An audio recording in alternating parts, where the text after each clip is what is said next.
دعائي وابتهالي شاهد لي بافتقاري.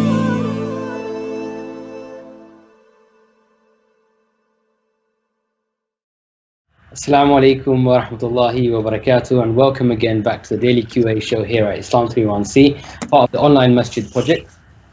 We have every single day, or Monday to Friday, we answer questions with our mashayikh who come on board, Sheikh Haytham, Sheikh Wasim, Sheikh Abdurrahim, Sheikh Shakur, throughout the week, inshallah. Today we got Sheikh Wasim with us, inshallah. Before we go to the Sheikh, just if anyone's got questions, please feel free to write your questions down in the comments on Facebook or on YouTube, on either our channel or on Sheikh Wasim's channel, inshallah. And you can even do it on Instagram. For those of you who'd like to stay anonymous, you can also use the email. It's dailyqa@islam21c.com. That's dailyqa@islam21c.com. Assalamu alaikum, Sheikh. I personally enjoy it. Because I guess it's nice going to the masjid, of course. Everything's there facilitated for you. But praying at home, it's nice. I mean, if you pray a couple of rak'at, you could sit there for maybe 5 minutes or so, and then you can turn around and speak, have a little reminder if you like. So you can do some of the things that you can't do in the masjid if you like. So yeah, I like it. It's just a blessing really to be here in the month of Ramadan and enjoying it in the way that we are. It's just we are counting down, which is the month has passed so quickly. But still, we'll look forward, inshallah. We hope Allah subhanahu wa ta'ala accepts from us and allows us to see many more Ramadans. Yeah, inshallah. I mean, I think I was listening to a lecture of Sheikh Haytham actually just earlier on today, and he mentioned that some of the secrets of these last 10 nights, and he mentioned the narration of Rasulullah mentioned that the one who stays from one prayer and then stays sitting and makes adhkar until the next prayer, he's got a special reward. He's got this, as Rasulullah said, it's like doing ribat. Yeah. And subhanallah, yeah, it's ajib. I think at home it's much easier to do that. You don't actually have to go home, go from to the masjid, come back home again, take your family or go back again, inshallah. So you can actually sit down, have your mushaf in front of you, even have some snacks next to you, and carry on, man. Alhamdulillah, mashallah. That's right, mashallah. Inshallah. May Allah accept it from all of us, inshallah. Let's go straight down to the questions, inshallah. We've got quite a few already coming through. We've got one from brother S. Ali from YouTube. He says, Assalamu alaikum, brothers. Is it acceptable to read the Quran, i.e. the Mus'haf, without wudu? I've read there is khilaf on this issue, and reading without wudu is accepted by some of the ulama. Bismillah, alhamdulillah, salatu wassalamu ala rasulillah wa ba'd. So the actual recitation, because there's two issues here. There's the recitation and then there's the holding of the Mus'haf, okay? The recitation, you don't need wudu. Okay, so you can be walking in the street, you could be at home, you could be in your car, and you want to recite the Quran, you want to recite Surah Al-Fatiha, for example, absolutely no problem, inshallah ta'ala. As for actually physically holding the Mus'haf, then there are stronger evidences to state that really you should be in a state of wudu. Imam Al-Jurjani, rahimahullah, has a book called Al-Ijma'. التعريفات. He has a book, تعريفات, sorry, another book called by Ibn al-Mundhir, by Al-Ijma'. He's got a book by Al-Ijma' by Ibn al-Mundhir, and in that he quotes all the issues which the scholars have agreed upon. And other than that, you will ultimately find some difference of opinion. Okay, now it's very important that when you're dealing with khilaf, or you're dealing with a difference of opinion, that you understand essentially what you're dealing with. And the mere fact that there might be difference of opinion doesn't give a pass to say, well, because there's a difference of opinion, I hold that because it's easier for me. It doesn't work like this. What we go is with what we seem to be the strongest evidence. Not everybody's in a qualified position to deal with the evidence in this way. So therefore, it's upon the masses to ask a person of knowledge, what do I do? And then they're told, this is the strongest opinion. You follow that. And as you, as a mukallaf, as somebody who's accountable, morally responsible for their actions, that's what you go with the opinion of the scholar or the sheikh or the imam who's given you the ruling on that matter. And what seems to be clear, and Allah knows best, is that you should be in a state of wudu if you are holding the mushaf. Wallahu a'lam. MashaAllah, Jazakallah khair, Sheikh. Let's go on to another question. We've got a new Muslim here, it seems. His name's James Newman from YouTube.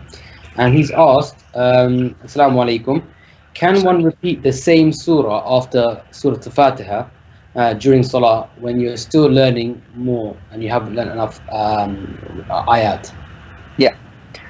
So I ask Allah subhanahu wa ta'ala to give you success in this life and hereafter, brother. And Allah subhanahu wa ta'ala allows you to, grants you beneficial knowledge. If you happen to recite the same surah after Surah Al-Fatiha in 2 consecutive units or 2 consecutive rakahs in the prayer, that's absolutely no problem, inshallah ta'ala. In fact, there was one companion, radiallahu anhu, who used to recite Qul huwallahu ahad nearly all the time. And so some of the companions, radiallahu anhum, complained that this companion was always reciting the one surah in the rak'at. And the Prophet asked him, why is he doing this? And he said, I love this surah. So there's no problem, inshallah ta'ala, if you were to recite, one particular surah. And especially if somebody's a new Muslim. Then, there are there's some flexibility in the matter. So no problem, inshallah ta'ala. MashaAllah, Jazakallah khair. Moving on to the next question. We've got a question here. It's a bit of an interesting question from Brother Kareem via email. And he says, Assalamu alaikum wa rahmatullahi wa barakatuh. I want some clarification as to naming of a newborn baby. Can a Muslim name a newborn child after an event or happening such as a victory over the recent COVID-19 pandemic? I'm not sure what he means by that. Maybe I hope he doesn't want to call his child a vaccine or something like that. Yeah, but yeah, so he wants to name his child after some after an event, a good name, but after an event. Nothing mushkila.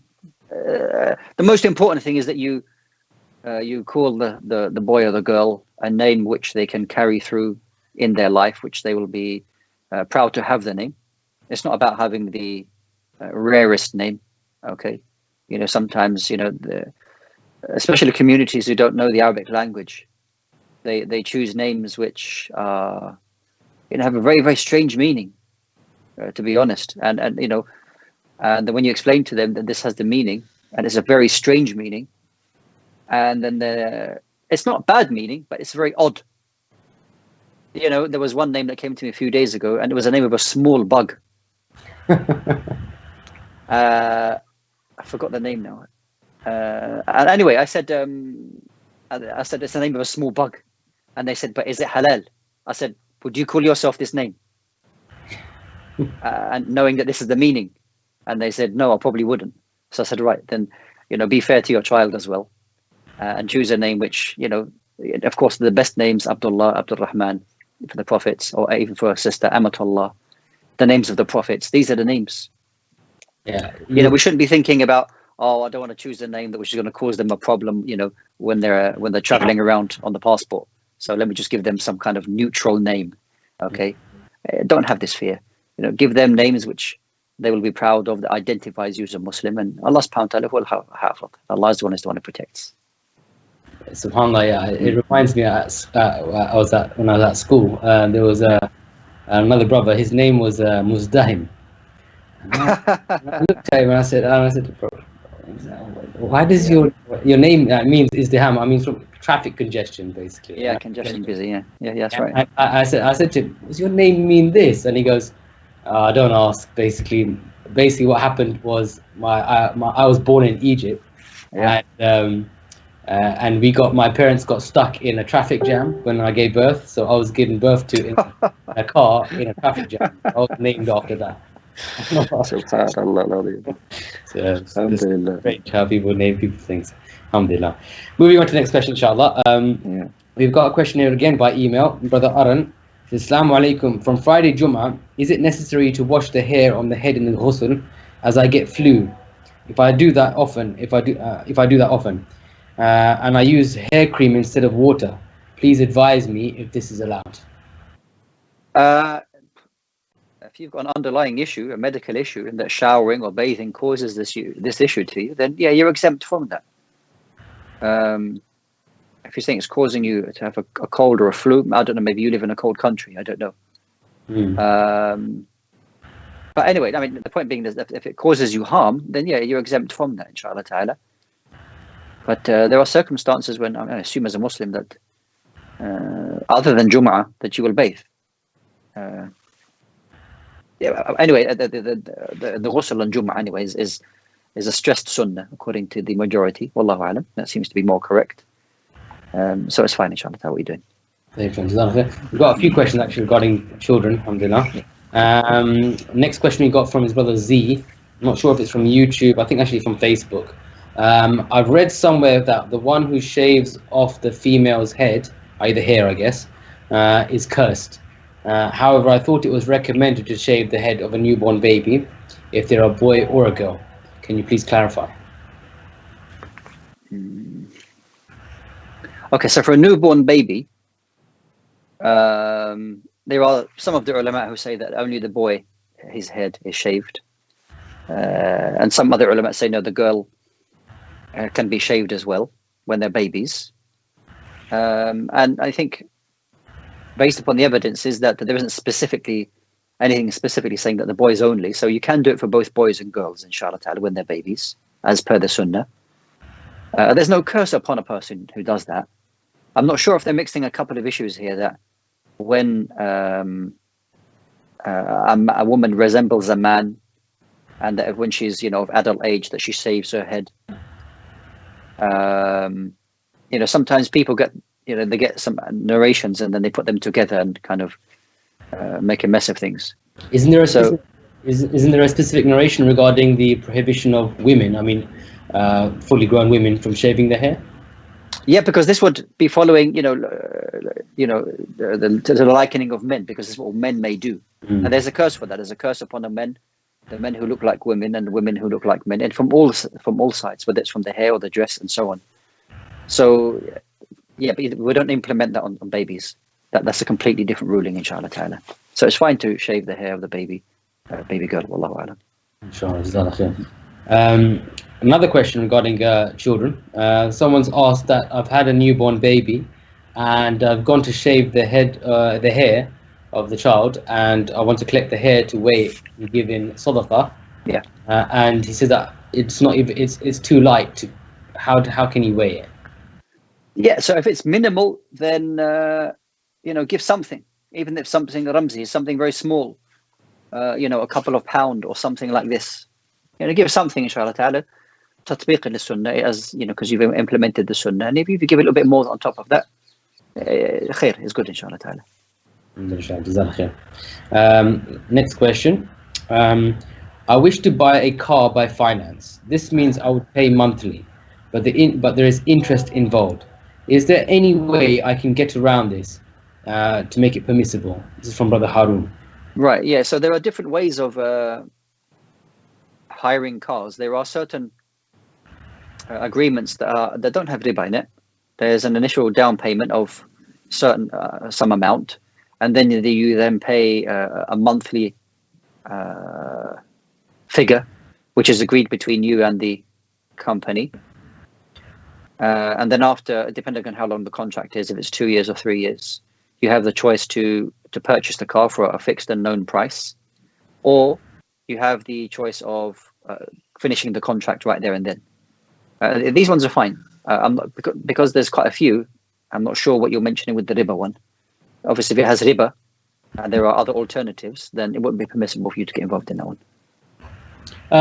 I guess, something I found a common misunderstanding, maybe you can clarify this. Yeah. I'll give you a typical example. Someone has got a car to sell to a brother, just two brothers selling a car. So if you pay me £1,000 now for my car, this is the car.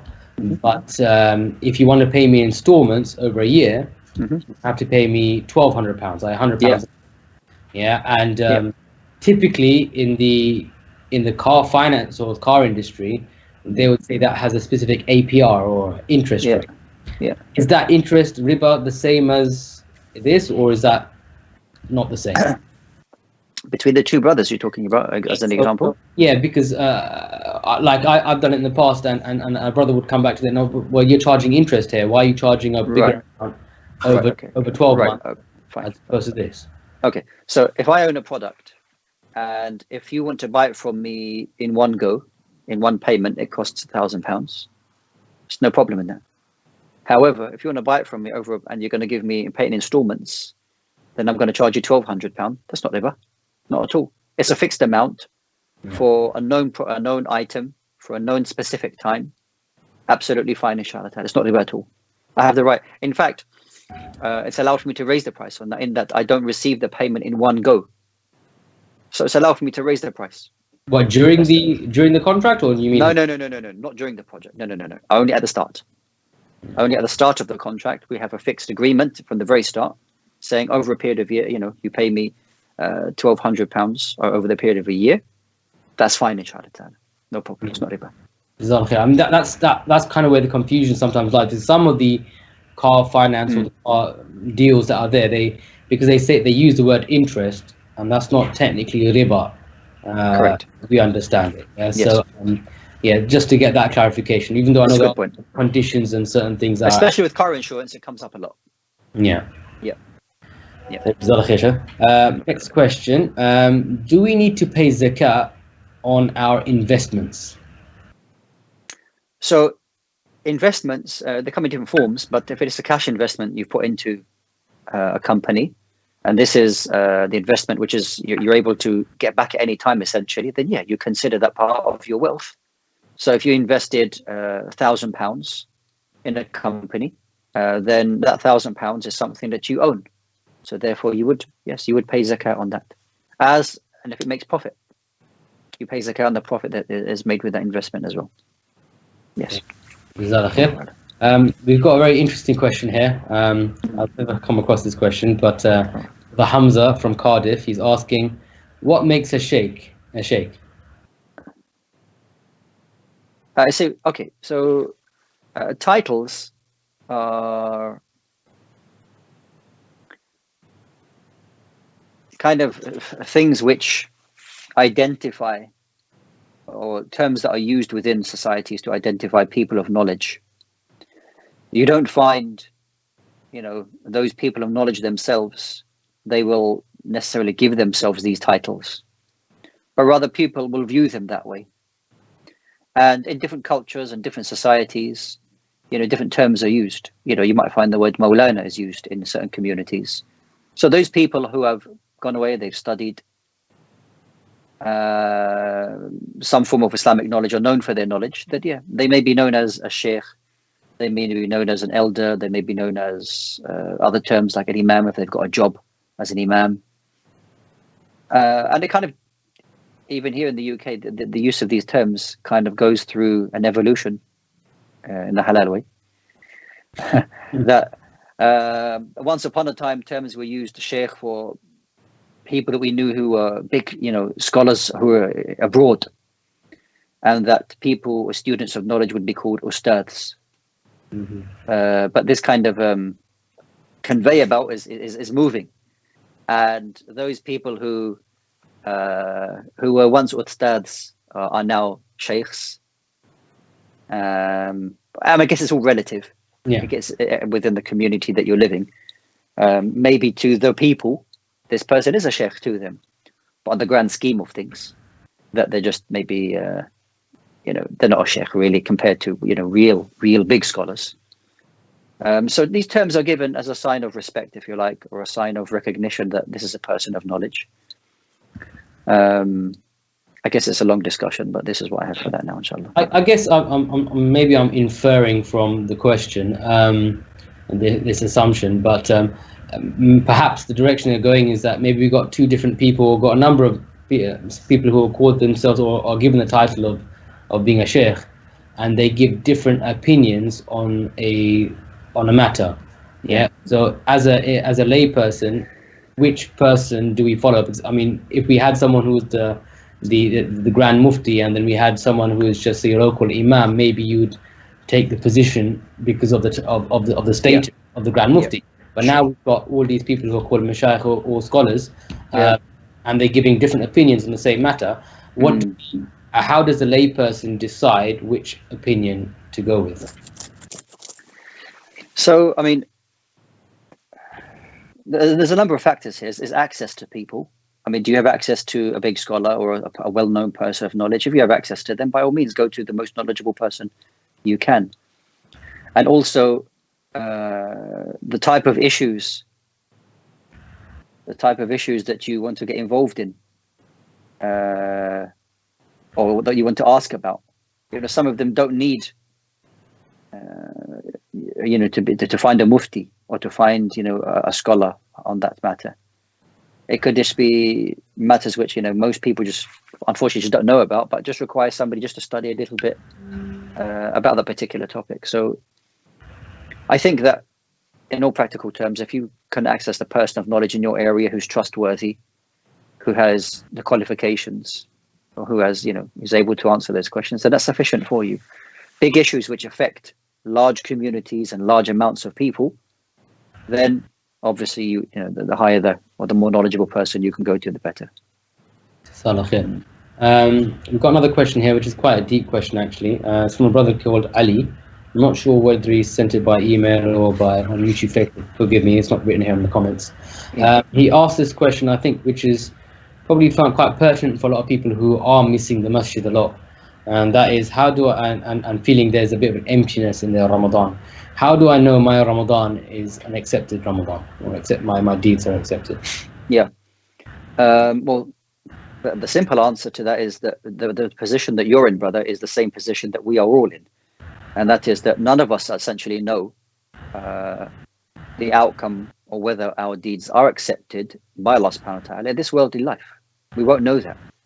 For this reason, we have hope in Allah subhanahu wa ta'ala that He would accept our deeds, and that means there's an onus on us to be sincere to Allah subhanahu wa ta'ala. There's an onus on us to follow the sunnah of the Prophet alayhi salam, so that we don't fall into, shirk, we don't fall into innovation. So that's what's on our side. We'll strive to do the action in the best possible way, in the way that we were taught. And then there's the internal battle that we have the ongoing one. We know that Allah subhanahu wa ta'ala says, إِنَّمَا يَتَقَبَّلَ اللَّهُ مِنَ الْمُتَّقِينَ, that Allah Jalla wa Ala will only accept from the muttaqeen. So we try our best to be from those who have piety, consciousness of Allah subhanahu wa ta'ala. And then this is kind of a fear that keeps us away from being heedless or being cocky about what we're doing. And at the same time, we have hope that Allah subhanahu wa ta'ala will accept from us. So we just do what we can, and we leave the rest to Allah subhanahu wa ta'ala. Inshallah. May Allah accept all of our Ramadan, all of our fasts, all of our qiyam, and all our good deeds in this month, inshallah. We have a question here from, with regard to giving in charity, and from our brother Aman here at Islam 3.1c. He's asked, if I sign up for a service that makes regular donations on my behalf, will my reward be on the day when I sign up to this service, or every time they donate on my behalf? So if we simplify, if you give something, you want to give charity, and then you give it to a trusted individual, and you say to that person, I want my charity to be distributed over the next 10 days. It's now the responsibility of that individual to then distribute the zakah, or not zakah, rather sadaqah that was given to that individual on each day. Now, we have more kind of developed mechanisms in place now where you can pay into an online system, and that online system will then, inshallah ta'ala, should in principle, on each day, let's say, for example, you paid, I don't know, £100. Okay, so £10 a day is going to be released to a particular project on that day. Okay, so that being the case, inshallah ta'ala, we can assume that you get rewarded for each of the days that you intended for you to give charity, as long as that mechanism is that what's in place is carrying out its job, what it's supposed to do, inshallah. And a follow-up to that though, would there be an additional reward if the person took the extra effort and instead of paying in this automated service, he tried to pay individually on each of those days, or that day on the month? Yeah, so I mean, going back to how this is, it better for you to do actions yourself, or is it? I mean, is it more rewardable for you to do it yourself, or is there a similar reward in entrusting somebody else to do that? Allahu A'lam. Yeah. And if you do set up as you mentioned, a regular donation which is automated, is there a need to make the intention each time? Say, for example, you do it monthly. Is there a need for every single? You might forget the following month, or 3 months down the line that you've made this automated payment, and without even knowing, £10 has gone out of your account to this specific charity. You haven't technically had for that specific payment an intention, a niyyah. So will we get the reward for it, or would it be? So the narration that actions are by intentions. Now your intention is at the very start that every month that I will give something. It's not required for you then to, at the time that that money is coming out of your account, for you to then renew that intention, because we can assume continuation of your intention, that it hasn't broken. Yastashibu niyya, we can call it as a term in principles in usul al-fiqh. That is an assumption of continuation. So the fact that you made the intention at the beginning, and your intention was that every month this is going to go out, inshallah ta'ala, every time it goes out, then we can assume that inshallah you're rewarded for that, bi'idhnillah ta'ala. Even though you may forget on that day it went out, but your intention was at the time for it to be given every single month. Inshallah, jazakallah khair. Moving away from this question, we have a question from YouTube by someone F. Belushi, I think Belushi. If someone does not pray, is their fasting accepted? So it's not a simple answer to this. It really depends why they're not praying. If they're not praying because they deny the prayer, then there are no deeds that are accepted from that person. If a person is lazy in their prayer, meaning they pray from time to time. Now, firstly, there's different views on this.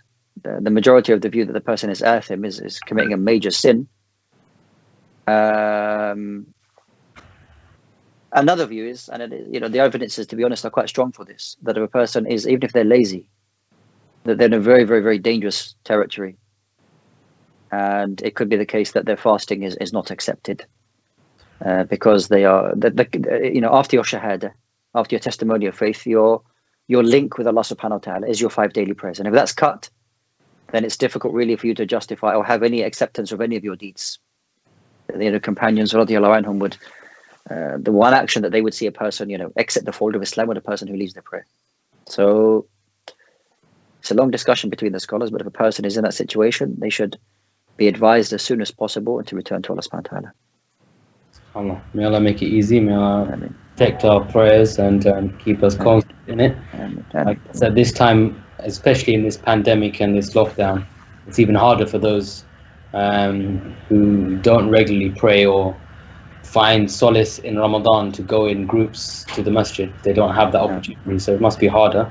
But there's more reward, I guess, as well if they do it by themselves and they take that opportunity in their own homes, inshallah. Yes, that's right. We have another question from Instagram, Brother Talib. He says, if I missed calculating zakah in the past years, as I didn't think that maintenance loans required zakat calculation, I'm not sure what he means by maintenance loans, what should I do now in terms of repentance and paying it back? I guess maybe he's talking about taking loans for university, maintenance loans. So he's had an amount of money sitting in his bank account over his university years, and he hasn't zakat on it. What does he do? So whether it's a maintenance loan or whatever loans you've taken out or money that you have and you've miscalculated, the bottom line is that you need to recalculate it, find out what is owing on that, and discharge it as quick as you can, inshallah ta'ala. But do you need to pay zakat on a loan? Well, yes, you do, yes. Isn't that a debt? If it remains with you, the money that you have taken, it remains in your possession, your wealth then goes above the nisab, and it remains with you for a year, most certainly you pay zakat on that, inshallah. Inshallah. It is 7:30 now, so we are just going to take maybe last one question, and that is from the same brother actually. He's followed up his question. He's asked, how do I decide on my zakat dates, the date to pay zakat? I guess a lot of people pay in Ramadan. Yeah. Is that we can choose an arbitrary date, or do we have to Yeah. go by? So it kind of means you need to backtrack a little bit and then go back to when you see that your savings go above the nisab, when they go above the threshold, and that would be day one for you, and then you move forward 1 year.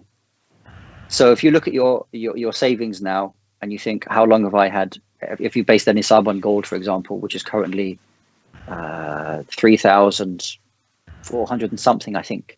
It fluctuates each day. But if you think to yourself, I've got like 10,000 in the bank, at what point in time, how long have I had this? So if you've had it for a long time, then of course you'll go back quite a few years and you should have been paying zakat for a few years.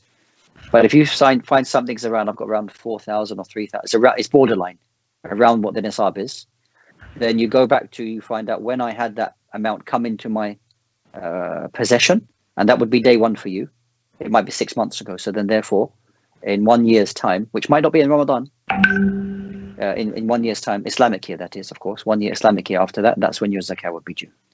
Okay, so I mean, a lot of people pay their zakat in Ramadan. Yeah. Yeah. I mean, because they believe it's. I mean, we believe it's. You get more rewards, more ajr, charity in Ramadan. Inshallah, yeah.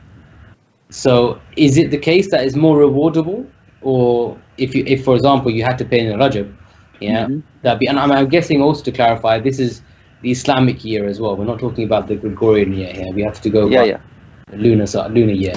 So, is it the same reward, even though I mean I intend to do it in Ramadan, but because I've now backtracked and found out that I have to actually give it in Shawwal or something else, what happens? So a couple of issues is that if a person wants to, let's say they've done the working out and there's zakat due in Dhul Hijjah or Dhul Qa'dah, which is a couple of months after Ramadan, and they want to give it early, you can do that. Okay, you can do it a little bit early. Now, the assumption is that, inshallah ta'ala, that the rewards are, because it's a blessed month, that the rewards are increased, inshallah ta'ala. So therefore, if a person wanted to do that in the month of Ramadan, because you're fasting, you're engaged in that much more ibadah, then you can, inshallah ta'ala, hope that Allah subhanahu wa ta'ala will reward more in the blessed month of Ramadan, inshallah, yes. You mentioned a bit early, but what if it's late? Is that something allowed? No, it shouldn't be delayed, no. And it doesn't mean that let's say I'm a month late now, so my zakat date now, it starts from the day I paid it. It doesn't. The zakat date should be the date that it was due. You just happen to be late. So that means in 11 months' time, your zakat will be due again, not in 12 months from the day that you pay. Okay. Right, so even if you're like 6 months late, that means the next time you pay zakat is in 6 months. That's right, yeah. Okay, Sean. Jazakallah khair, Sheikh. It's been one for having you today, inshallah. And jazakallah khair everybody else for all the questions that you put through. We hope we've answered most of your questions. And inshallah, we look forward to seeing you tomorrow, inshallah. We have Sheikh Shakur Rahman tomorrow from the Islamic Council of Europe, who'll be coming at 7 p.m. as well. If you'd like to send questions, you can send questions through earlier by email, inshallah. Otherwise, if you wait till 7 p.m., inshallah, when the stream starts, on Facebook or YouTube or Instagram, you can actually post your questions there. And in fact, I think as well on Twitter. I'm not sure if you can, but I think we can put it on Twitter as well, inshallah. Again, jazakallah khair to Sheikh Wasim, and we hope you have a wonderful evening, inshallah, in standing in qiyam during the night, and may Allah accept it from you and from all of us. Jazakumullah khairan. Assalamu alaikum wa rahmatullahi wa barakatuh. كدعائي وابتهالي شاهد لي بافتقاري. Islam 21C brings to you 20 brand new unique series from renowned and respected shuyukh from across the globe, with one mission: to bring Muslims together in an online congregation never seen before in history, and lift the spirit of this Ramadan to bring us closer to Allah more than ever. Man is left with no way of knowing Allah subhanahu wa ta'ala other than by virtue of his names and his majestic attributes that he gave himself and gifted humanity with. We want to raise our children in the most perfect way, and perfection belongs to Allah. If a person comes to you whose religion and character pleases you, then get your daughters married to him.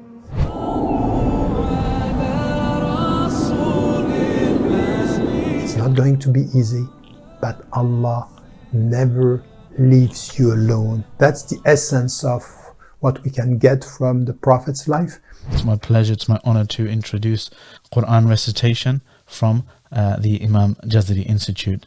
أعوذ بالله من الشيطان الرجيم بسم الله. Now just think with me about the verse where Allah says, إِنَّ اللَّهَ يُمْسِكُ السَّمَاوَاتِ وَالْأَرْضَ أَن تَزُولَا. We'll start with an easy one for you, Sheikh, inshallah. Can I postpone Taraweeh until the last third of the night? Yeah, so essentially the night prayer is offered after Salat al-Isha, and you have until Salat al-Fajr to offer that. We're all linked together in this. And that's really what empathy is. I mean, empathy in Arabic is like ataf, atuf, to tilt towards, to move towards.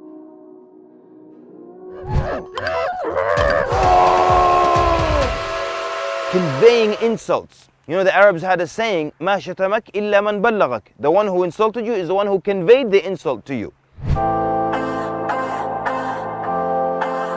There can be no more greater relationship of a husband and a wife than the Prophet ﷺ and Khadija. We don't just leave that piece of knowledge that we've received just there on the page. This virus is a mercy for us Muslims, because the Prophet ﷺ, he told us in a hadith that when you are afflicted with something, it's an expiation of your sins. Down to earth like gravity, imagine me trying to turn my dreams to reality. Allah Jalla wa Ala mentioned those who come in the front. وَالسَّابِقُونَ السَّابِقُونَ. They are the most successful people.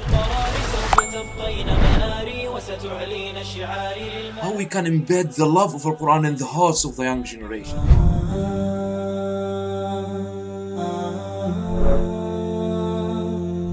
Welcome to the online masjid. Sign up now for your personal access to 300 plus free on-demand video content. Islam 21C brings to you 20 brand new unique series from renowned and respected shuyukh from across the globe, with one mission: to bring Muslims together in an online congregation never seen before in history, and lift the spirit of this Ramadan to bring us closer to Allah.